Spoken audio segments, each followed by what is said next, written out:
வரவேற்புரை கிழக்கு மாவட்ட கழக செயலாளர் செந்தில்குமார் அவர்கள் உரையாற்றுவார்.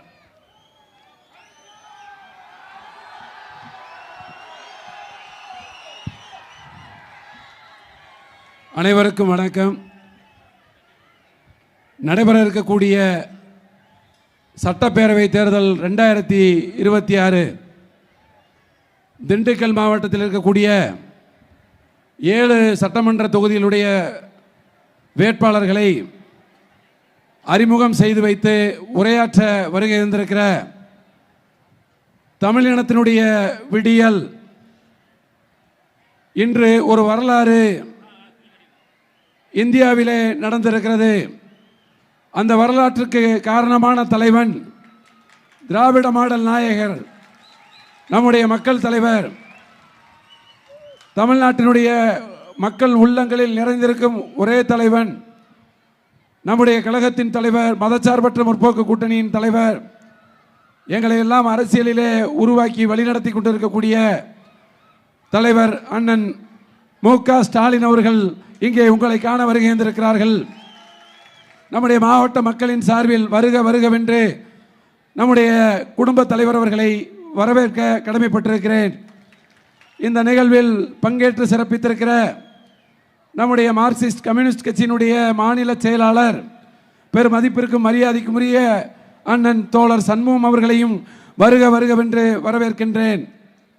திண்டுக்கல் மாவட்டத்தினுடைய திராவிட முன்னேற்ற கழகத்தினுடைய எஃகு கோட்டையாக மாற்றி நம்மை வழிநடத்துகிற தென்பாண்டி சிங்கம் ஆத்தூர் தொகுதியினுடைய வெற்றி நாயகர், வெற்றி வேட்பாளர் ஐயா ஐபிஆர் அவர்களையும், ஒட்டஞ்சத்திரம் சட்டமன்ற தொகுதியினுடைய வெற்றி நாயகர், வெற்றி வேட்பாளர் ஆருயிர் அண்ணன் அர சக்கரபாணி அவர்களையும், பழனி சட்டப்பேரவையினுடைய வெற்றி வேட்பாளர் அண்ணன் தோழர் பாண்டி அவர்களையும், அதேபோல வேடசந்தூர் சட்டப்பேரவை தொகுதியினுடைய வெற்றி வேட்பாளர் அண்ணன் சாமிநாதன் அவர்களையும், அதேபோல நிலக்கோட்டை சட்டமன்ற தொகுதியினுடைய வரலாற்று வெற்றியை பதிக்க இருக்கிற நம்முடைய சகோதரி நாகஜோதி அவர்களையும், வேடசந்தூர் சட்டப்பேரவை தொகுதியினுடைய உறுப்பினர் மரியாதைக்குரிய அண்ணன் காந்திராஜன் அவர்களையும், இந்த நிகழ்வில் நம்முடைய அழைப்பை ஏற்று இங்கே பங்கேற்று சிறப்பித்திருக்கிற இந்த மாவட்டத்தினுடைய மதச்சார்பற்ற முற்போக்கு கூட்டணி கட்சிகளுடைய அனைத்து தலைவர் பெருமக்களையும், நத்தம் சட்டப்பேரவை தொகுதியினுடைய வெற்றி வேட்பாளர், தமிழர் தேசிய கட்சியினுடைய தலைவர் எங்களுடைய ஆருயிர் சகோதரர் கே செல்வகுமார் அவர்களையும், அதேபோல் இந்த நிகழ்வில் பெருந்திரளாக பங்கேற்று சிறப்பித்திருக்கிற நம்முடைய மாவட்ட, ஒன்றிய, நகர, பேரூர் பகுதி கிளைக்கழக, வட்டக்கழக, அனைத்து மதச்சார்பற்ற முற்போக்கு கூட்டணி கட்சிகளுடைய நிர்வாகிகளையும், தோழர்களையும், தொண்டர்களையும், வெல்லும் தமிழ் பெண்களையும், இளைஞரணியினுடைய தம்பிமார்களையும், அனைத்து அணிகளுடைய தம்பிமார்களையும், பொதுமக்களையும் திண்டுக்கல் கிழக்கு மற்றும் மேற்கு மாவட்ட திராவிட முன்னேற்ற கழகத்தின் சார்பில் வருக வருக வருகவென்று வரவேற்று வெற்றியோடு இந்த மேடைக்கு வந்திருக்கிறார் நம்முடைய தலைவர். ஒரு வரலாற்று வெற்றியோடு இந்த மேடைக்கு வந்திருக்கிறார் தலைவர் அவர்களே. நீங்கள் இன்றைக்கு பெற்ற இந்த வெற்றியை இந்த 7 தொகுதிகளிலும் பெற்று ஐயா ஐபிஆர் அவர்கள் தலைமையில் உங்களுடைய கரத்தில் நாங்கள் சேர்ப்போம் என்பதனை சொல்லி வரவேற்க வாய்ப்பு தந்தமைக்கு நன்றி கூறி விடைபெறுகின்றேன். நன்றி, வணக்கம்.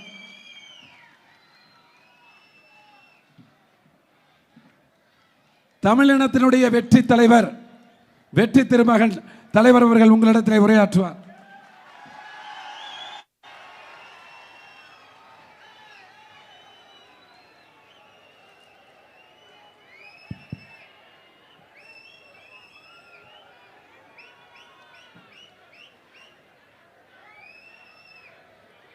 அன்புள்ள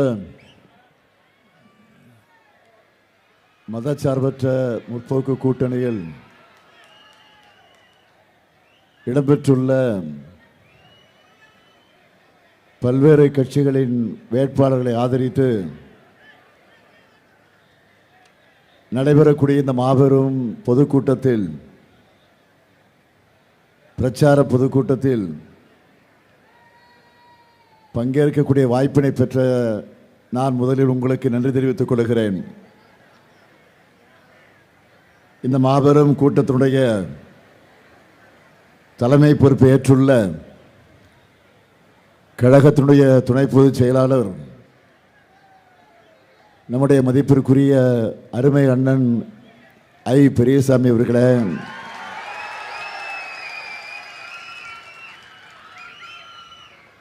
துவக்கத்தில் அனைவரையும் வரவேற்று மகிழ்ந்திருக்கக்கூடிய கிழக்கு மாவட்ட கழகத்தினுடைய செயலாளர் அருமை தம்பி செந்தில்குமார் அவர்களே,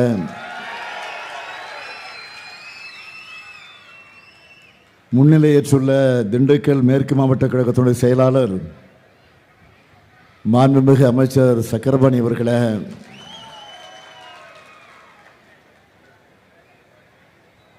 மார்க்சிஸ்ட் கம்யூனிஸ்ட் கட்சியினுடைய மாநில செயலாளர் மதிப்பிற்குரிய தோழர் சண்முகம் அவர்களே, தமிழர் தேசம் கட்சியினுடைய தலைவர் திரு செல்வகுமார் அவர்களே, சட்டமன்ற உறுப்பினர் அன்புக்குரிய காந்திராஜன் அவர்களே, தோழமை கட்சிகளை சார்ந்திருக்கக்கூடிய மாவட்ட கழக செயலாளர்களே, பொறுப்பாளர்களே, நிர்வாகிகளே, செயல் வீரர்களே, திண்டுக்கல் ஒருங்கிணைந்த மாவட்டத்தினுடைய கழக முன்னோடிகளே, பல்வேறு பொறுப்புகளிலிருந்து பணியாற்றி கொண்டிருக்கக்கூடிய தோழர்களே, பல்வேறு அணிகளை சார்ந்திருக்கக்கூடிய அமைப்பாளர்களே, துணை அமைப்பாளர்களே, மதச்சார்பற்ற முற்போக்கு கூட்டணியில் அங்கம் வகிக்கக்கூடிய செயல் வீரர்களே, பெரியோர்களே, தாய்மார்களே, வணக்கத்திற்குரிய வாக்காளர் பெருமக்களே, என் உயிரோடு கலந்திருக்கக்கூடிய தலைவர் கலைஞர் அவர்களின் உயிரினும் உயிரான அன்பு உடன்பிறப்புகளே, உங்கள் அனைவருக்கும் என்னுடைய அன்பான வணக்கம். வெற்றி செய்தியோட வெடியை போட்டுட்டு தான் இங்கே வந்திருக்கிறேன்.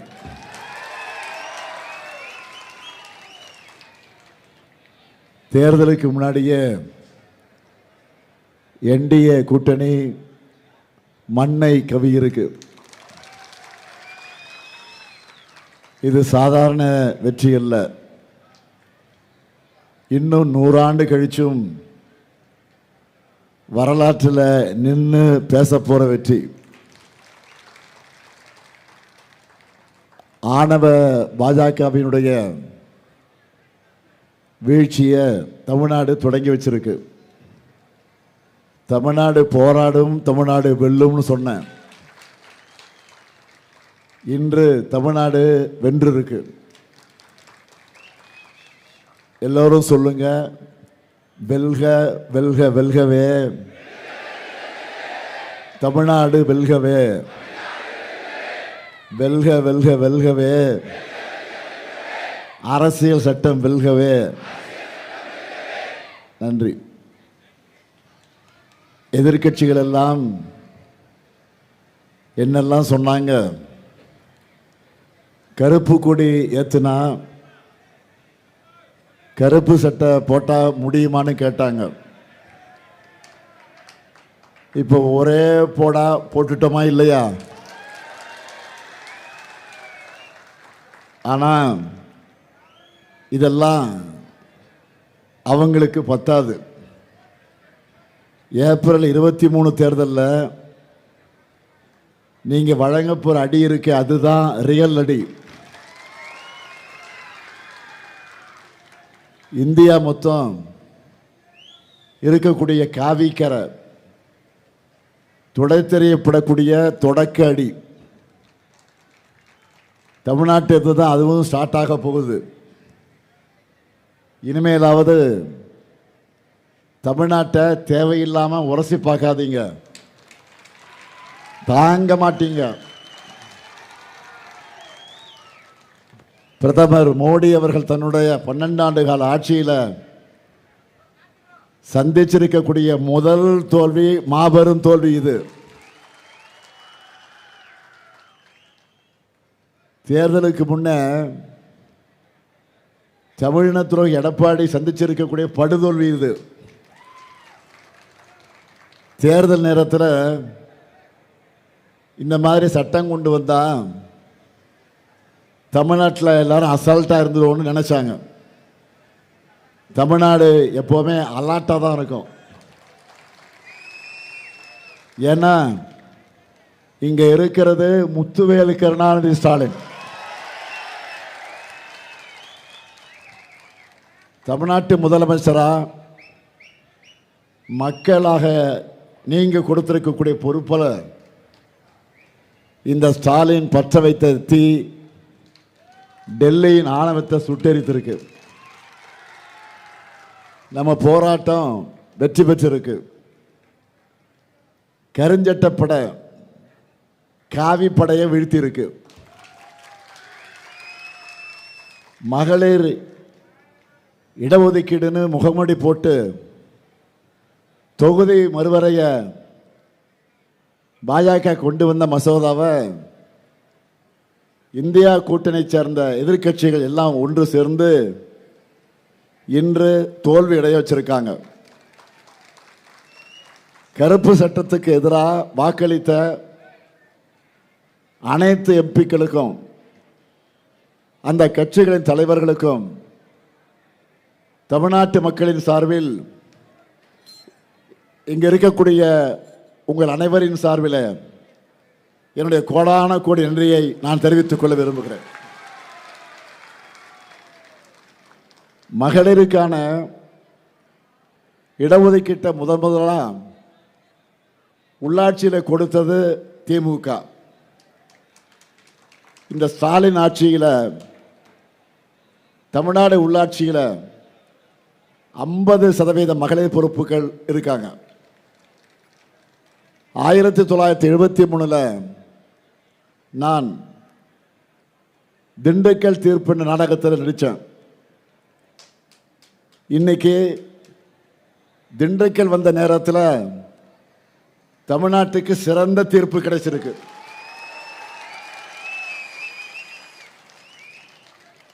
நாற்பது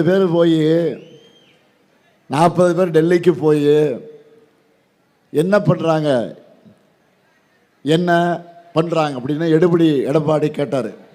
இப்போ பார்த்தீங்களா, நம்ம தமிழ்நாட்டு எம்பிக்கள் பார்லிமெண்ட்டில் பாஜக காரங்களை பந்தாடிட்டு வந்திருக்கிறாங்க. இதுவே அதிமுக அடிமைகள் அங்கே போயிருந்தா என்ன பண்ணியிருப்பாங்கன்னு உங்களுக்கே நல்லா தெரியும். கருப்பு சிவப்பு படை கடைசி சொட்டு ரத்தம் இருக்கும் வர விடாமுயற்சியா தமிழ்நாட்டுக்காக போராடும்.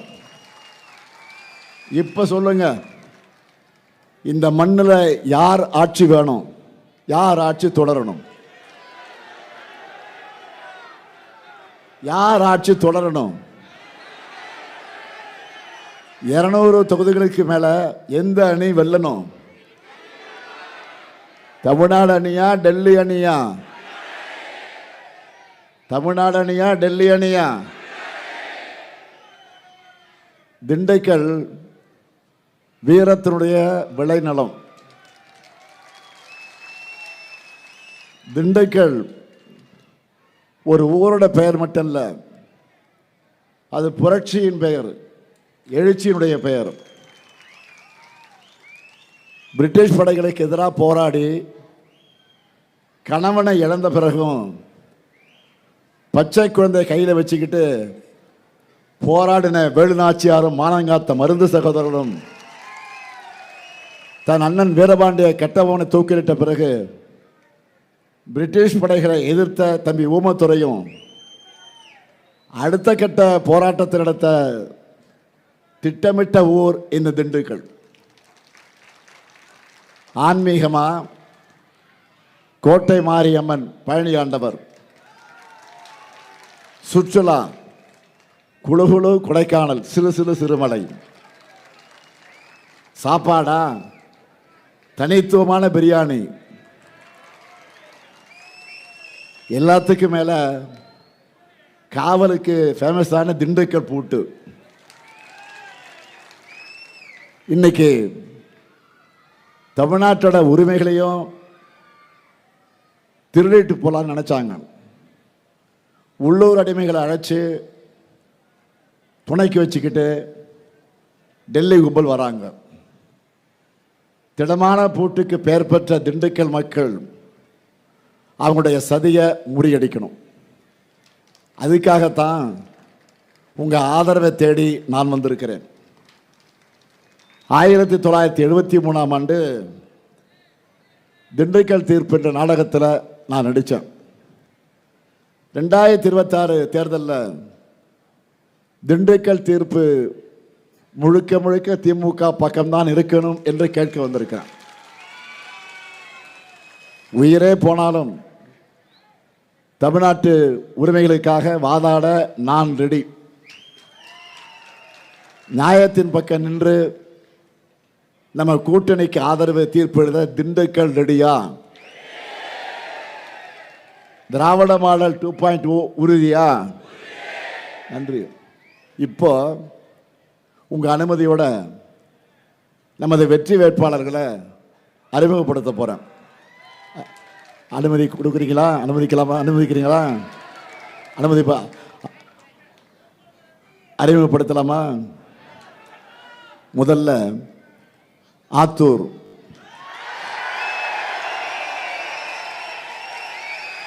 சட்டமன்ற தொகுதி நமது வெல்லும் வேட்பாளர், எல்லாராலும் அன்போடு ஐபி ஐபி என்று அழைக்கப்படக்கூடிய ஐ பெரியசாமி அவர்கள்.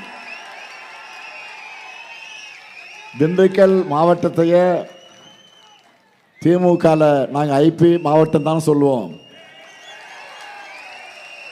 எதிரிகளுக்கு ஐபி பேரை கேட்டால பிபி எகிறோம் இல்லையா? அந்த அளவுக்கு ஆளுமை திறன் கொண்டவர். கழகத்தையும் சரி, அவர்கிட்ட கொடுத்த துறையும் சரி, இந்த மாவட்டத்தையும் சரி பெரிய அளவில் வளர்த்த ஐ பெரியசாமி அவர்களுக்கு உதயசூரன் சின்னத்தில் வாக்களிக்கணும். அடுத்து ஒட்டஞ்சத்திரம் தொகுதி நமது வெல்லும் வேட்பாளர் அமைச்சர் அர சக்கரபாணி அவர்கள். ஐபி அவர்களுடைய உடன்பிறவா தம்பி சக்கரபாணி அவர்கள். இந்த மண்டலத்தை ஐபியோடு சேர்ந்து வளர்த்து வரக்கூடியவர். மாவட்ட செயலாளர், மண்டல பொறுப்பாளர், மாண்புமிகு அமைச்சர் என மூணையும் மிக சிறப்பாக செயல்படுத்தி காட்டக்கூடியவர். செயல்படுத்தி காட்டிக்கிட்டு இருக்கார். பேரு தான் அர சக்கரபாணி, ஆனால் உழைப்பால ஒரு முழு சக்கரபாணி. அவருக்கு உதயசூர சின்னத்தில் வாக்களிக்கணும். அடுத்து திண்டுக்கல் சட்டமன்ற தொகுதி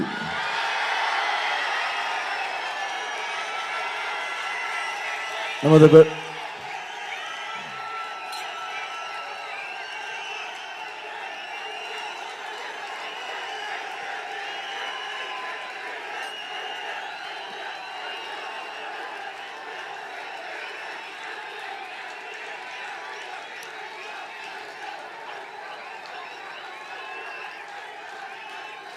நமது வெல்லும் வேட்பாளர் ஐபி செந்தில்குமார் அவர்கள்.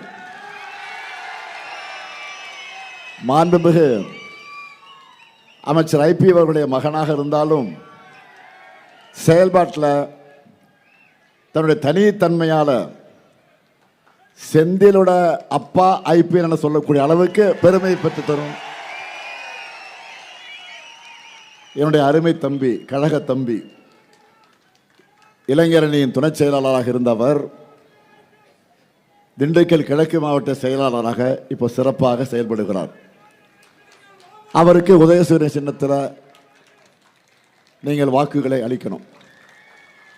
அடுத்து நிலக்கோட்டை சட்டமன்ற தொகுதி நமது வெல்லும் வேட்பாளர் எஸ் நாகஜோதி அவர்கள். கழக குடும்பத்தை சார்ந்த நாகஜோதி விராலிமலையன்பட்டி கிராமத்தை சார்ந்தவர். மகளிர் சுய உதவி குழுக்களை உருவாக்கி அவங்களுடைய வளர்ச்சிக்காக பாடுபடக்கூடியவர். கழக தொண்டையும் மக்கள் தொண்டையும் தொடர்ந்து செஞ்சுட்டு வரக்கூடிய அவருக்கு உதயசூரியன் சின்னத்தில் வாக்கினை வழங்கணும். அடுத்து வேடசந்தூர் சட்டமன்ற தொகுதி நமது வெல்லும் வேட்பாளர் வீரா சாமிநாதன் அவர்கள். அடிமட்டத்திலிருந்து வளர்ந்தவர், மக்கள் சேவகர், வேடசந்தூர் மேற்கு, வேடசந்தூர் தெற்கு ஒன்றியத்தினுடைய செயலாளர். அவருக்கு உதயசூரியன் சின்னத்தில் வாக்கினை வழங்கிட வேண்டும். அடுத்து பழனி சட்டமன்ற தொகுதி நமது வெல்லும் வேட்பாளர் மார்க்சிஸ்ட் கம்யூனிஸ்ட் கட்சியை சார்ந்த என் பாண்டி அவர்கள். இந்திய ஜனநாயக வாலிபர் சங்கம் மூலமாக அரசியல் பணியை தொடங்கியவர். தமிழ்நாடு விவசாய சங்கத்துடைய மாவட்ட செயலாளர், கரும்பு விவசாய சங்கத்துடைய மாநில பொதுச் செயலாளர், இது போன்ற பொறுப்புகளை வகித்தவர். சிபிஎம் கட்சியோட மாநில செயற்குழு உறுப்பினர், மக்களுக்காக போராடி சிறை சென்றவர். அவருக்கு அறிவால் சுத்தியல் நட்சத்திரம் சின்னத்தில் வாக்களிக்கணும். அடுத்து நத்தம் சட்டமன்ற தொகுதி நமது வெல்லும் வேட்பாளர் கே செல்வகுமார் அவர்கள். தமிழர் தேசம் கட்சியுடைய வீரமுத்திரையர் முன்னேற்ற சங்கத்துடைய தலைவர், வழக்கறிஞர், முத்திரைய சமுதாய மக்களோட நலனுக்காக, அவங்களுடைய உரிமைகளுக்காக குரல் கொடுத்து வரக்கூடியவர். நமது கூட்டணிக்கு வலு சேர்க்க வந்திருக்கிறார். அவருக்கு உதயசூரியன் சின்னத்தில் வாக்கினை வழங்கிட வேண்டும். இந்த வேட்பாளரை வெற்றி 100% உறுதியா? நன்றி. வேட்பாளர் உட்காரலாம். உங்க சீட்டு கன்ஃபார்ம் ஆயிடுச்சு. உட்காருங்க, உட்காருங்க. திண்டுக்கல்னு சொன்னா தமிழ்நாடே சொன்ன மாதிரி அப்படிப்பட்ட திண்டுக்கல் மாவட்டத்துக்கு கடந்த 5 ஆண்டுகளில் ஏராளமான திட்டங்கள் செஞ்சு தரப்பட்டிருக்கு. சும்மாவா 2 அமைச்சர்கள் வேற வச்சிருக்கீங்க நீங்க. இருந்தாலும் நேரத்தின் அருமை கருதி சுருக்கமாக சிலவற்றை மட்டும் நான் சொல்ல விரும்புகிறேன். காவேரி நீரை ஆதாரமாக கொண்டு கூட்டு குடிநீர் திட்டம், இது மூலமாக 8 லட்சம் மக்கள் பயனடைகிறாங்க. நிலக்கோட்டை, வத்தலகுண்டு, பட்டிவீரம்பட்டி ஆகிய அரசு மருத்துவமனைகளில் கூடுதல் கட்டிடங்கள். பழனி அருள்மிகு தண்டபாணி சுவாமி திருக்கோயிலில் 100 கோடி ரூபாய் மதிப்பீட்டில் உட்கட்டமைப்பு வசதிகள். பழனி அருள்மிகு தண்டாயுதபாணி சுவாமி திருக்கோயிலுக்கு திருக்குடமுழுக்கு விழா. அன்னை தசரா மகளிர் பல்கலைக்கழகத்தில் புதிய கட்டிடங்கள். வேடசந்தூர் தொகுதியில் 11 பாலங்கள்.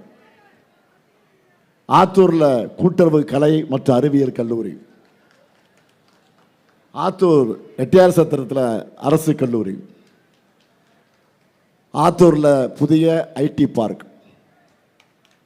ஒட்டஞ்சத்திரம் தொகுதி மக்களுக்கு புதிய காவேரி கூட்டுக்குடிநீர் திட்டம். ஒட்டஞ்சத்திரம் ஊராட்சி ஒன்றியம், காலாஞ்சிப்பட்டி ஊராட்சியில் போட்டித் தேர்வு பயிற்சி மையம். அருள்மிகு பழனி ஆண்டவர் அரசு பெண்கள் கலை மற்றும் அறிவியல் கல்லூரி. சிறுமலையில் பல்லுயிர் பூங்கா அமைக்கப்பட்டிருக்கு. இப்படி எண்ணற்ற சாதனைகளை செஞ்சு கொடுத்துட்டு தான் உங்கள் ஆதரவை நான் உரிமையோடு கேட்க வந்திருக்கிறேன். இன்னைக்கு தமிழ்நாட்டுக்கு மிக மிக ஒரு முக்கியமான நாள். ஏன்? இந்திய அரசியலுக்கே ஒரு மிக முக்கியமான நாள். அந்த அளவுக்கு ஒரு முக்கியமான சட்டத்தை நாம் நிறைவேற்றிட்டு இன்றைக்கு நம்ம தமிழ்நாடு பாதிப்படையாத என பிரதமரும் உள்துறை அமைச்சரும் சொன்னாங்க. ஆனால் அவங்க சொன்னது ஒன்று, அவங்க கொண்டு வர சட்டத்தில் இருக்கிறது வேற ஒன்று. எழுத்துப்பூர்வமாக சட்டத்தில் என்ன இருக்கோ அதுதான் மதிப்பு. ஆனால் அந்த கருப்பு சட்டத்தில் தமிழ்நாட்டுக்கு எத்தனை தொகுதிகள், நமக்கு என்ன சட்ட பாதுகாப்பு இருக்கு, எந்த சென்சஸ் அடிப்படையில் இதை பண்ண போகிறாங்க, இது போன்ற தகவல் எதுவும் தெளிவாக இல்லை. 1971 சென்சஸ் அடிப்படையில் தான் எந்த தொகுதி மறுவரையும் நடக்கணும். தொகுதி அளவுகளுக்கான அடிப்படையான 2011 சென்சஸில் எடுத்துக்கக்கூடாதுன்னு நாம் போராடுறோம். அப்படி பண்ணால் தமிழ்நாட்டினுடைய தொகுதிகள் இப்போ இருக்கக்கூடிய அளவு அதிலிருந்து குறைஞ்சிரும். அதுக்காக நாம் ஒத்துக்க மாட்டோம். மொத்தத்தில் இப்போ இங்கே கொண்டு வர பார்த்த சட்டம் என்ன தெரியுமா, ஒரு பிளாங்க் செக் மாதிரி. அதில் தான் நம்மளுடைய கையெழுத்தை போட சொன்னாங்க. இவங்க நம்மக்கிட்ட இருந்த எவ்வளவோ பிடுங்க போகிறாங்கன்னு தெரியாமல் நாம் எப்படி இதை ஒத்துக்க முடியும்? தமிழ்நாட்டை மிரட்டி பார்த்தவங்களுக்கு இன்னைக்கு தக்க பதிலடி நாடாளுமன்றத்தில் கிடைச்சிருக்கு. நம்ம எவ்வளோ சொன்னோம், இதுக்கு இப்போ ஏன் அவசரம், பொறுமையாக எல்லாரும் கலந்து பேசுவோம் என்று கேட்டோம். இன்னைக்கு கூட காலையில் டைம்ஸ் ஆஃப் இந்தியா பத்திரிகையில் இது தொடர்பாக ஒரு கட்டுரை கூட நான் வெளியிட்டு இருந்தேன்.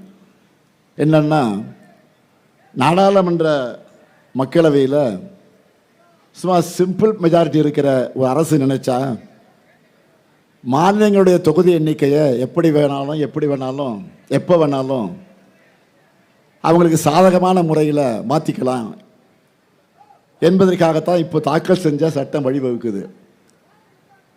இதை திரும்ப பெற வேண்டும் என்பதுதான் நம்முடைய கோரிக்கை. நான் மட்டும் இல்லை, இந்தியா முழுக்க எல்லா எதிர்க்கட்சி தலைவர்களுமே இதில் அவசரம் காட்ட வேண்டாம் என்று தான் கேட்டோம். 2023 மகளிருக்கு இடஒதுக்கீடு தர மசோதா நிறைவேறிடுச்சு. நாங்கள் ஆதரிச்சிருக்கிறோம். பாஜக நினைச்சா 2024 தேர்தலிலேயே மகளிருக்கு இடஒதுக்கீடு கொடுத்துருக்க முடியும். ஆனால் அதை அவங்க செய்யலை. இப்போ கூட ஒன்றும் கெட்டு போயிடல. தற்போதுள்ள தொகுதி எண்ணிக்கையிலேயே 33% பெண்களுக்கு கொடுக்கலாம். 2009 தேர்தலையே இதை நடைமுறைப்படுத்தலாம். பாஜக இதுக்கு தயாரா?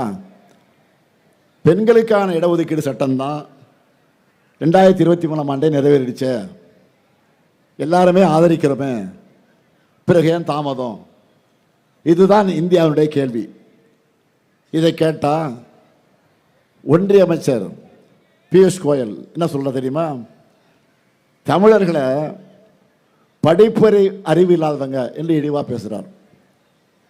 நான் கேட்குறேன், நம்ம பிரதமர் அவர்கள் எந்த காலேஜில் என்ன படித்தார், எங்கே டிகிரி வாங்கினார்? தமிழ்நாட்டு மக்கள் ஒரு வேளை திருப்பி கேட்டுட்டா பியூஷ் கோயல் நிலைமை என்ன ஆகும்? நினச்சி பார்த்தாலே காமெடியாக இருக்கு. அதனால் வாயை அடக்குங்க. தொகுதி மறுவரைய தமிழர்கள் அரசியல் உரிமை போகிறது. தமிழர்கள் சொந்த நாட்டிலேயே அதிகாரம் இல்லாத அகதிகளாக ஆகாமல் தடுக்கக்கூடிய போகிறது. அதில் இன்னைக்கு நாம் வெற்றி பெற்றிருக்கோம். இவ்வளவு முக்கியமான ஒரு பிரச்சனையில் தமிழ்நாட்டில் ஒரு அடிமை மட்டும் எதுவும் பேசாமல் இருந்தார். யார்? பழனிசாமி அவர்கள். பழனிசாமி அவர்களை இப்போ என்னாச்சு பார்த்தீங்களா? ஒன்றிய அரசு சிறப்பாக பண்ணுவாங்க, அருமையாக இருக்கும் என்று பேசுனீங்களா? இதுக்கு பேர் கருத்தா? இதுக்கு பேர் நிலைப்பாடா? இது ஒரு கட்சி, இதுக்கு ஒரு தலைவர் வேறையா? அதனால தான் சொன்னேன், பழனிசாமி பேசாமல் கட்சியை கலைச்சிட்டு நீங்கள் பாஜகவில் போய் சேர்ந்துருங்க. பத்துத்தோழி பழனிசாமி அவர்களை, உங்கள் ஓனரை டெல்லியில் வச்சு வீழ்த்திருக்கும் இந்த நேரத்தில் உங்கள் கிட்ட மக்கள் கேட்க ஆசைப்படுற 10 கேள்விகளை இப்போ கேட்க போகிறோம் உங்களிடத்தில். முதல் கேள்வி, திருவள்ளூருக்கு காவி அடிப்பது, மும்மொழி கொள்கை, தேசிய கல்விக் கொள்கையில் உங்கள் நிலைப்பாடு என்ன? இந்திய உள்ளே விட்டாதான் 2000 கோடி ரூபாய் கல்வி நிதி எனும் தர்மேந்திர பிரதான் கருத்தை ஏற்கிறீங்களா? அப்படி இல்லை என்றால் பாஜக தலைவர்களை மேடையில் வச்சுக்கிட்டு அதை சொல்ல முடியுமா? இதான் முதல் கேள்வி. ரெண்டாவது கேள்வி, நீட் விலக்கு நிபந்தனையோடு தான் திமுக கூட்டணி வச்சிருந்தது. உங்களால் ஏன் தமிழ்நாட்டுக்கு நீட் விலக்கு தந்தால்தான் பாஜக கூட்டணியின நிபந்தனை விதிக்க முடியல? அடுத்து 3வது கேள்வி, கிறிஸ்தவ மக்களுக்கு எதிராக FCRA சட்ட திருத்தம் பற்றி உங்களோட நிலைப்பாடு என்ன? உங்களுக்கு தான் கூட்டணி வேற கொள்கை வேறன்னு சொல்றீங்களே, உங்களால் அப்போ தைரியமாக இதை எதிர்க்க முடியுமா? 4வது கேள்வி, ஒரு கற்பனைக்காக சொல்கிறேன், NDA கூட்டணி வெற்றி பெறுது என வச்சுக்கிட்டா தமிழ்நாட்டில் அதிமுக ஆட்சி தான் அமையும்னு பாஜக தலைவர்கள் உறுதி கொடுப்பாங்களா? 5வது கேள்வி, கட்டி முடிக்காத எய்ம்ஸ் தவிர்த்து உங்கள் ஓனர் பாஜக தமிழ்நாட்டுக்காக கடந்த 12 வருஷத்தில் கொண்டு வந்த சிறப்பு திட்டம் என்ன? 6வது கேள்வி, 3 புதிய குற்றவியல் சட்டங்கள், BBSA கல்வி சட்டம், மகளிர் இடஒதுக்கீடு சட்டம், மகாத்மா காந்தி 100 நாள் வேலை உறுதி சட்டத்தை நீக்கிட்டு கொண்டு வந்திருக்கக்கூடிய புதிய BBG ராம்ஜி சட்டம், இப்படி பாஜக கொண்டு வந்திருக்கக்கூடிய ஒரு சட்டத்தோட பேரையாவது தமிழ்நாட்டில் இருக்கக்கூடிய மக்களுக்கு வாயிலே சொல்ல முடியுமா? எல்லாத்துக்கும் சமஸ்கிருதத்தில் பேர் வச்சுட்டு அதை ஆங்கில வரி வடிவத்தில் எழுதுனா அது ஆங்கிலம் ஆகிடுமா? இதை எதிர்த்து உங்களால் பேச முடியுமா? இந்திய திணிப்பையே எதிர்க்காத உங்களை எதுக்கு தமிழர்கள் நம்பணும்? 7வது கேள்வி, முஸ்லீம் மக்களுடைய சொத்துக்களை பறிக்கிற வக்ஃப் சட்டத்தை கைவிட சொல்லி பாஜக கிட்ட கேட்டீங்களா? நீங்கள் கேட்டதை மதிச்சாங்களா? அப்படிப்பட்ட கூட்டணியில் தொடர்ந்து சிறுபான்மை மக்களுக்கு நீங்கள் செய்யக்கூடிய துரோகம் தானே. 8வது கேள்வி, தொகுதி மறுவரையில் வாஜ்பாய் செஞ்ச மாதிரி 25 ஆண்டுகளுக்கு நிறுத்தி வைக்க மோடி கிட்ட நீங்கள் வற்புறுத்தினீங்களா? 9வது கேள்வி, பேரறிஞர் அண்ணாவும் மக்கள் தலைவர் எம்ஜிஆரும் போற்றிய தந்தை பெரியாரை உங்கள் பாஜக ஓனர் அவமதிக்கிறாங்களே, அதுக்கு உங்களுடைய பதில் என்ன? கூட்டத்தோட முகப்பில் இருந்த பெரியார் படத்தை எடுத்துட்டீங்களே. 10வது கேள்வி, திராவிடம் என்பது போலி கொள்கை என்று பாஜக சொல்கிறாங்க. உங்கள் கட்சி பேரில் திராவிடம் இருக்குது. பாஜக காரங்க இப்படி பேசுகிறது உங்களுக்கு உறுத்தலையா? உங்கள் கட்சியினுடைய அடிப்படையை மறுக்கிற ஒருத்தரோட கூட்டணி வச்சிருக்கக்கூடிய உங்களுக்கு அடிமை என கூப்பிடாம வேற என்ன எப்படி கூப்பிடுறது? இத்தனை கேள்விகளையும் மக்கள் மனசில் இருக்கக்கூடிய கேள்விகள் தான். வழக்கம் போல் இப்போவும் நீங்கள் பதில் சொல்லலைன்னா மக்களே ஏப்ரல் 23 எக்ஸாமில் உங்களுக்கு 0 மார்க் போட்டுருவாங்க. திரும்பவும் அரியர் தான், ஃபெயில் தான், திரும்பவும் அரியர் தான், ஃபெயில் தான். ஆனால் எங்கள் திராவிட மாடல் 5 ஆண்டில் எல்லா பாடத்திலையும் 100க்கு 100 எடுத்திருக்கிறோம். இந்தியாவே திரும்பி பார்க்கிற எல்லா மாநிலங்களும் ஃபாலோ பண்ணக்கூடிய முத்திரை திட்டங்களை நிறைவேற்றி இருக்கிறோம். இது ஒரு அடுத்த கட்டமாகத்தான் 2026 தேர்தல் அறிக்கையை நான் வெளியிட்டிருக்கிறேன். சாதாரண அறிக்கையில் இது சூப்பர் ஸ்டார் அறிக்கை. இப்போ இதுதான் நம்மளுடைய சூப்பர் ஸ்டார். ஒரு பாட்டே இருக்கு, சூப்பர் ஸ்டார் யாருன்னு கேட்டா சின்ன குழந்தை பாட்டு. இப்போ நம்ம சூப்பர் ஸ்டார் சூப்பர் ஹிட் அறிவிப்புகளை சொல்லட்டுமா? முதல்ல இல்லத்தரசி திட்டம், ஃபர்ஸ்ட் பாலே 6. இந்த இல்லத்தரசி திட்டத்தில் எவ்வளவு ரூபாய்க்கு கூப்பன் தர போகிறோம்? இந்த மகளிர்லாம் இருக்க சொல்லுங்க, நீங்கள் சொல்லுங்க, எவ்வளவு? இல்லத்தரசிகள் 8000. இந்த கூப்பனை வச்சு உங்களுக்கு தேவைப்படக்கூடிய வீட்டுக்கு தேவைப்படக்கூடிய உபயோகமான பொருளை புதுசாக வாங்கிக்கவும் இல்லைன்னா பழைய பொருளை எக்ஸ்சேஞ்ச் பண்ணிக்கவும் நீங்கள் பயன்படுத்தலாம். உங்களுக்கு பிடிச்ச கடையில் உங்களுக்கு பிடிச்ச கம்பெனியில் வாங்கிக்கலாம். என்னென்ன பொருள்? Washing machine, fridge, TV, grinder, mixie, microwave அவன், இண்டக்ஷன் ஸ்டவ். இதில் எதை வேண்டுமானாலும் நீங்கள் வாங்கிக்கலாம். இப்போவே எல்லாம் இப்போவே மகளிர் என்ன பண்ண ஆரம்பிச்சிட்டாங்கன்னா வீட்டில் இதான் இப்போ டிஸ்கஷன் இப்போ நடக்குது, எது வாங்கலாம் எது வாங்கலான்னு. ஆனால் தப்பி தவிர உங்கள் வீட்டுக்காரத்தை மட்டும் கேட்டுறாதீங்க, குழப்பிடுவாங்க, பிரச்சனை பண்ணிவிடுவாங்க. ஏதாவது பிரச்சனை அண்ணன்கிட்ட சொல்லிடுன்னு சொல்லுங்க, என்னன்ட்ட சொல்லி நான் பார்த்துக்கிறேன். அதே போல் அடுத்த வாக்குறுதி உரிமை தொகை. இப்போ மாதம் 1000 ரூபாய்ன்னு 1,31,00,000 சகோதரிகள் பெற்றுக்கிட்டு இருக்கீங்க. கலைஞர் மகளிர் உரிமை தொகை அது திராவிட மாடல் ஆட்சி அமைஞ்ச உடனே 2.2 ஆட்சி அமைஞ்ச உடனே எவ்வளவு? 2000. இனி மாதம் 2000. இப்போ பெண்கள்லாம் கணக்கு போட ஆரம்பிச்சிட்டாங்க. என்ன கணக்கு? பொங்கலுக்கு முன்னாடி சொல்லிட்டு 3000, பிப்ரவரியில் சொல்லாமலே 5000, ஆக மொத்தம் 8000. அடுத்த இல்லத்தரசி கூப்பனில் 8000. 8 + 8 உதயசூரனுக்கு தான் இங்கே ஓட்டு. ஏன்னா பெண்கள் முடிவு பண்ணிட்டாங்க. அதனால் நம்ம வெற்றியும் இந்த முறை யாரும் எட்டாத உயரத்துக்கு போக போகுது. இது மட்டும் இல்லை, கல்லூரிக்கு போகக்கூடிய மாணவர்களுக்கு மாதம் 1000 ரூபாய் வழங்குகிற புதுமை பெண் தமிழ் புதல்வன் இப்போ நம்ம ஆட்சிக்கு வந்த பிறகு 2.1 ஆட்சியில் எவ்வளவு? 1500 உயர்த்தி வழங்க போகிறோம். நெல் கொள்முதல் விலை குவிண்டால் ஒன்றுக்கு 3500 ரூபாயாக உயர்த்தி வழங்கப்படும். கரும்பு கொள்முதல் விலை டன் ஒன்றுக்கு 4500 ரூபாயாக உயர்த்தி வழங்கப்படும். பால் கொள்முதல் விலை லிட்டர் ஒன்றுக்கு 5 ரூபாய் உயர்த்தி வழங்கப்படும். காலை உணவு திட்டம் இப்போ 5ஆம் வகுப்பு வர பசங்களுக்கு பிள்ளைகளுக்கு கொடுக்குறோம். வரக்கூடிய ஆட்சியில் 8ஆம் வகுப்பு வரை விரிவுபடுத்தப்படும். அடுத்த 5 ஆண்டுகளில்